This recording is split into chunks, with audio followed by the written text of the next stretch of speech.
Welcome po ulit sa ating Beat COVID-19 Virtual Presser. Ako muna po ang maghahatid ng balita po sa inyong lahat. Ngayong hapon, unahin po muna natin ang update sa mga COVID-19 cases sa bansa. As of 4 p.m. today, May 21, mayroon po tayong naitala na 213 na bagong mga kaso ng COVID-19. Ang total number of cases po natin ngayon ay 13,434. Sa mga bagong kaso pong ito, ang 98 or 46% ay mula sa NCR and another 46% ay galing sa Region 7. We have also been keeping tabs of the areas with clustering of cases. These include 24 health facilities, 17 jails or prisons, 34 communities, and 3 workplaces for which in the past outbreaks have happened. Based on the report by our Epidemiology Bureau yesterday, we are happy to inform you that 2 new cases were registered in prisons and additional single-digit cases were also added to the 3 barangays being monitored in Cebu. There were no new cases in hospitals or health facilities and workplaces. 68 po sa ating mga kababayan ay naidagdag na sa nakarecover na cases. Sa kabuuan, meron na po tayong 3,000 na recoveries. Kasama po sa mga nakarecover ang mga pasyenteng nakakonfine at pasyenteng may mga positive mild cases na nakarecover mula sa kanilang self-isolation or home quarantine. So many of you are wondering why we have a relatively low recovery rate. That's because our current recoveries are based on the strict definition that confirmed COVID-19 positive patients need to have repeat RT-PCR tests.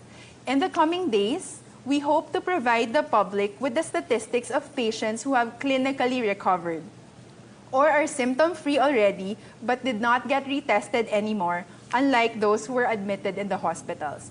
To do this, we need to update our database. Kaya naman, we would also like to take this time to appeal to all the patients who had mild symptoms and who have recovered at home.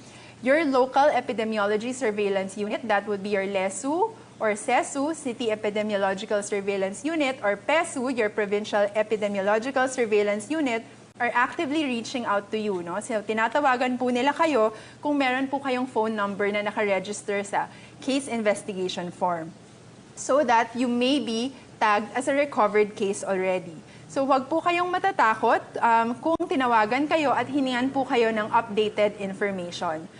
Just in case you don't have a number, in the coming days, we will provide you with instructions on how to register yourself as recovered. Ngunit, 4 na po ang nadagdag ng bilang sa ating mga kababayan na pumanaw. At this moment, umabot na po sa 846 ang kabuang na maalam dahil po sa COVID-19. As for healthcare workers, para naman po dito, makikita po natin na as of May 20, meron po tayong 2,330 healthcare workers na nag-positive sa COVID-19. Out of these, nakapagtala po tayo ng 1,049 na healthcare workers na nakarecover. At base po sa datos natin, paunti na ng paunti ang nakikita natin ng mga nagpo-positibong healthcare workers. Ang ating pong active cases ay 1,250, ibig sabihin patuloy na tumataas ang bilang ng mga COVID-19 survivors sa hanay ng mga healthcare workers. Masaya rin po naming binabalita na wala tayong bagong naitalang healthcare worker na pumanaw dahil sa COVID-19. Lalong mas masaya po naming binabalita na 10 araw na hindi pa tayo muli nakakapagtala ng bagong namatay na kapwa healthcare worker warrior natin. Ang huling naitalang death natin ay noong May 10 pa. Nais din po namin klaruhin kung bakit nagbago ang bilang ng mga kaso ng healthcare workers sa ating situation report at sa ating binabalita. Noong isang araw po, ang bilang ng healthcare worker deaths na nireport namin ay 35, ngunit kahapon bumaba yung bilang to 33. Dahil nalaman namin na yung 2 po sa kanila ay no longer in active duty. Ang mga datos po na sinasubmit sa atin ay lagi nating vina-validate, lalo na kapag may bagong information na pumapasok. Ngayong araw po, sa ating pag-validate, nalaman po natin na 31 na lang po yung bilang ng nasawi. No? So, the 2 other deaths are actually non-healthcare workers. No? So this was done through further validation. So we are immediately correcting our data and informing the public of those incorrectly tagged. So yun lang po, no? We wanted to clarify that. So inuulit po namin, 31 po ang bilang ng mga deaths ng healthcare workers to date.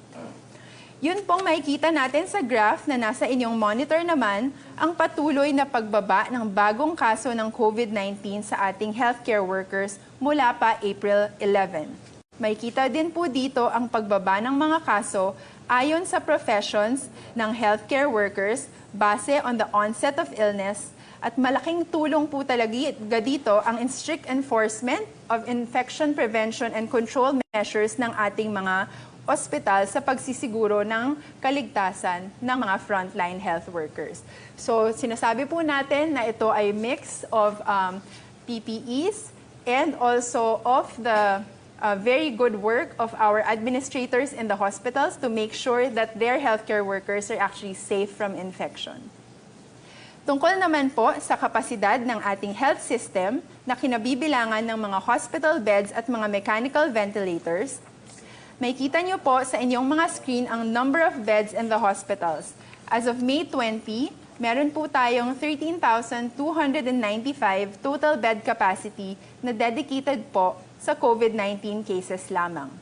Makita niyo rin po kung ilan sa mga beds na to ang nasa ward, nasa isolation at ICU, and how many mechanical ventilators are available.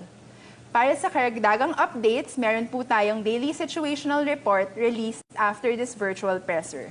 It shows the latest numbers as well as the other initiatives and activities of DOH and also our other agencies in this war against COVID-19.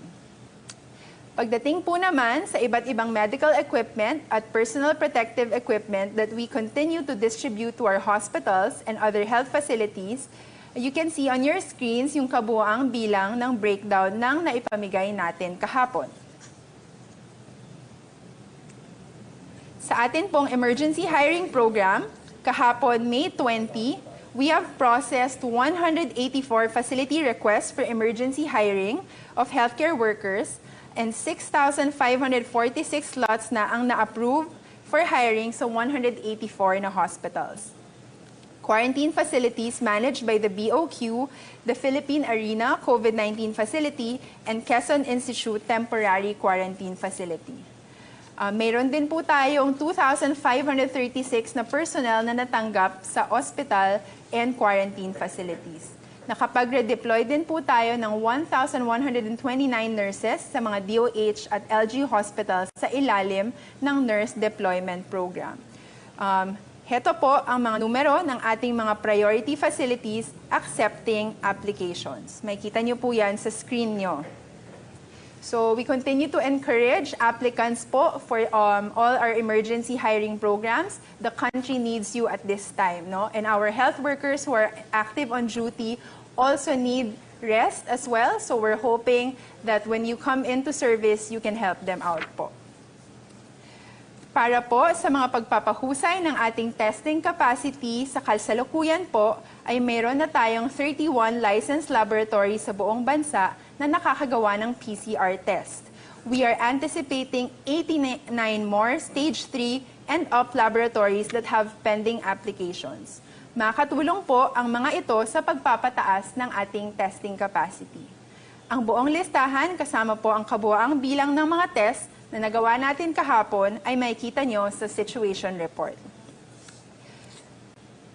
So earlier, Presidential spokesperson Harry Roque clarified that we are still in the first wave of the epidemic.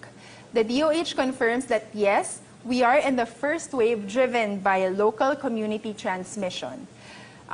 Kung matatandaan nyo po, local community transmission happened nung nagsimula po tayo mag-report ng cases ng mga kababayan natin na walang exposure sa mga positive cases o kaya walang travel history. We are still in this wave. Itong kasalukuyan na wave po natin ay nag-peak noong March 31 when we registered the highest number of positive cases at 538 that day. Since then, the average number of cases has declined to around 220 cases per day. This is the reason why we are saying that we have started to flatten the curve. We apologize for the confusion that this has caused. But we hope that this does not in any way distract us from what we really need to do to change the course of this pandemic. Para pwede naman talaga tayong lumabas na sa ating classroom. The power to change the course of this pandemic lies in all of us. How flat the curve is and how long it will remain so. Nakasalalay yun sa atin, to you and me, no? And how good we are keeping in with the minimum public health standards. Kumbaga sa grade sa classroom, perfect ba tayo sa ating homework? Ang paghugas ng kamay, pag-physical distancing, wearing of mask, and regular disinfection. And when you have cough or any symptoms, make sure you practice cough etiquette and keep yourself isolated. Because remember, the most effective spreaders are actually those with symptoms. Kaya kami po ay nananawagan sa lahat ng ating mga kababayan na ipagpatuloy po natin yung paggawa natin ng ating homework ng mabuti. No, bawat isa po sa atin ay meron pong role sa pagpigil po ng COVID-19. We would also like to take this opportunity to thank the Sub-Technical Working Group on Data Analytics and our Technical Advisory Group for their continued guidance and active support to the DOH and the IATF. We thank Epimetrics, DOH Faster, the Ateneo de Manila University, PIDS, PISMID, UPNIH, and the Colleges of Medicine and Public Health of UP, DTI, NEDA, DSWD, PNP, Asian Institute of Management, Asian Development Bank, WHO, and our experts in our Technical Advisory Group for ensuring that we always use sound, data-driven evidence and contextualize to our own Philippine setting. Maraming salamat po sa inyong lahat at mabuhay po ang mga Pilipino. Tandaan, together we can beat COVID-19.